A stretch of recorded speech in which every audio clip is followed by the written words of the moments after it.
Welcome again to Virtual Space TV 3D. I am Amanda Bush. September has been a busy month for rocket launches, especially new rockets on their first or second flight. On the bright sunny morning of September 18th, a new space cargo service began its first delivery run to the International Space Station. An Orbital Sciences Antares rocket, which was tested for the first time back in April, lifted off the pad of the commercial spaceport on Wallops Island, Virginia. It carried a Cygnus cargo module with over 700 kilograms of supplies for the station. The launch went perfectly, or nominally as they say in the rocket biz, and when the Cygnus module was released into orbit, it quickly came to life, deploying its 2 solar panels and activating its thrusters. Over the following 4 days, the Cygnus gradually raised its orbit to bring it to a rendezvous with the ISS. On Sunday morning, September 22nd, it has moved closer and closer to the station, but the first attempt to link up with the station failed due to the Cygnus capsule rejecting some received data. This glitch will delay the arrival at the ISS for at least 48 hours. Anyway, this flight is a demonstration mission and Orbital Sciences must prove that it can bring a Cygnus up to the station without any threat of collision with the huge assembly of habitat modules and solar panels. Once the Cygnus gets within range of the station's robotic arm, a crew member on the station will use the arm to grab the Cygnus and bring it up to the station and berth it to a docking port. The Cygnus will remain attached to the ISS for about 4 weeks. It will then be filled with various waste matter and released. A few hours later the module will enter the atmosphere and burn up over the ocean. Unlike the SpaceX Dragon capsule, the Cygnus has no return cargo capability. NASA will now have 2 companies that can deliver cargo to the station, providing a robust and relatively low-cost supply service.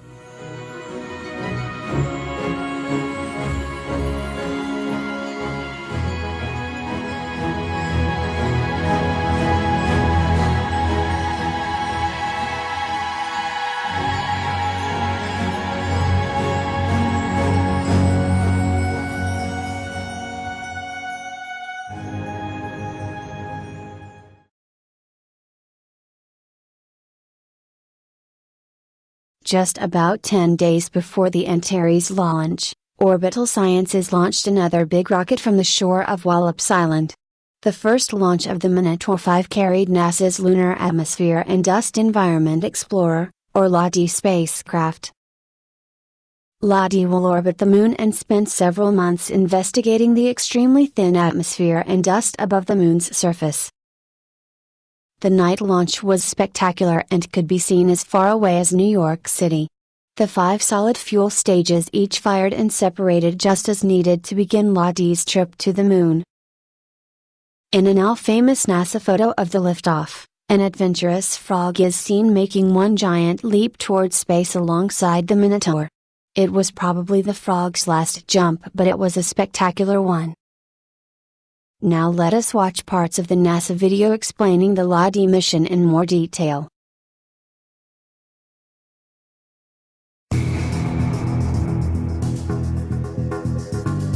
Contrary to what most people learned about it, scientists now understand that our Moon has an extremely thin atmosphere. It is probably the most common type of atmosphere in our solar system, but very little is known about it. During several of the Apollo missions, astronauts saw a glow above the lunar horizon. These rays and streamers reached quite high, possibly suggesting that dust is being lofted to great altitudes. These astronaut and earlier robotic observations prompted several theories about why this happens. Are meteoroid impacts or electrostatic forces lofting dust above the surface? Is there dust in the Moon's atmosphere? Even the nature of the Moon's atmosphere is still a mystery. NASA will attempt to answer these enduring questions with the Lunar Atmosphere and Dust Environment Explorer, or LADEE mission. LADEE will continue to gather data right up until the last moments of its mission. As LADEE descends to its final resting place on the Moon, it will send data of the dust it encounters on the way down. Even the impact itself could be observed using the Lunar Reconnaissance Orbiter for any science that can be learned from the LADEE impact. The moon still has secrets for us to uncover, and there's still much for us to learn about it. LADEE will help us better understand our moon, but also other similar bodies in our solar system, such as Mercury, some of the larger asteroids, and even some of the moons of the outer planets. This will benefit us in our future explorations throughout the solar system.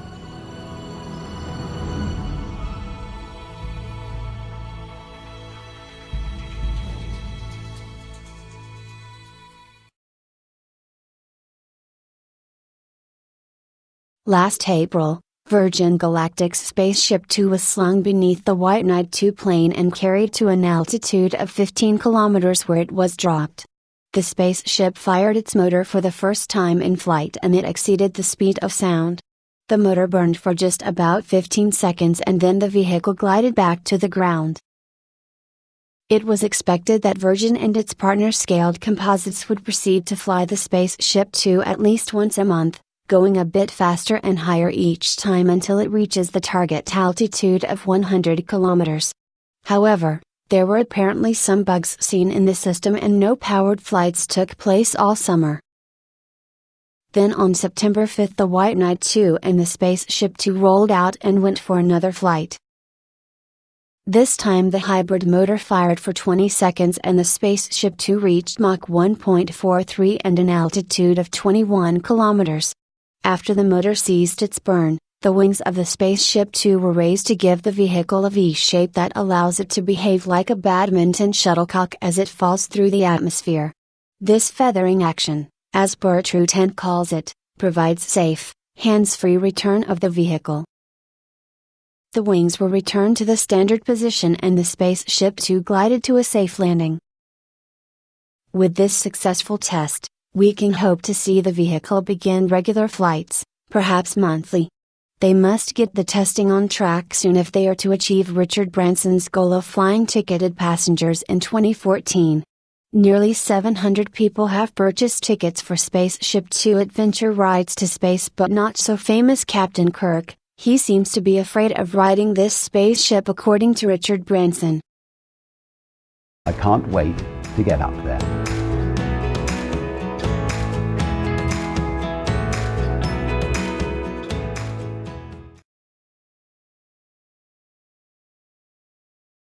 SpaceX plans to fly a new version of the Falcon 9 rocket this month. The Falcon 9 version 1.1 has many changes from the original rocket. It is 18 meters longer, has new Merlin 1D engines, and the 9 engines on the first stage are arranged in a circle rather than in a 3x3 grid. There are upgraded avionics and other improvements.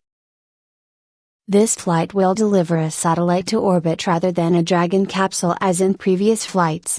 So the clamshell fairing will be flown for the first time as well. The primary payload is the Canadian Cassiope satellite and there are several small sats piggybacking on the launch. The rocket will lift off from a brand new pad at the Vandenberg Air Force Base in Southern California. On top of all that, after the first stage booster separates from the upper stage, they will try to bring it down under power for a soft landing onto the ocean's surface. This will be the first in many such tests to learn how eventually to bring the first stage back to the pad and reuse it for other flights. This would provide substantial savings in launch costs. The launch of the Falcon 9 1.1 has been delayed for nearly a year, but the rocket is now ready to go after it made 2 static firing tests this month. The launch date is set for September 29. Elon Musk says with all the new components there is a higher risk of a failure and it should be seen as a test, not an operational flight. Hopefully it will be a successful launch that tops off a great month of successful rocket tests. Thanks for watching Virtual Space TV 3D. Please come back to see our next report on the exciting developments happening in spaceflight and space science.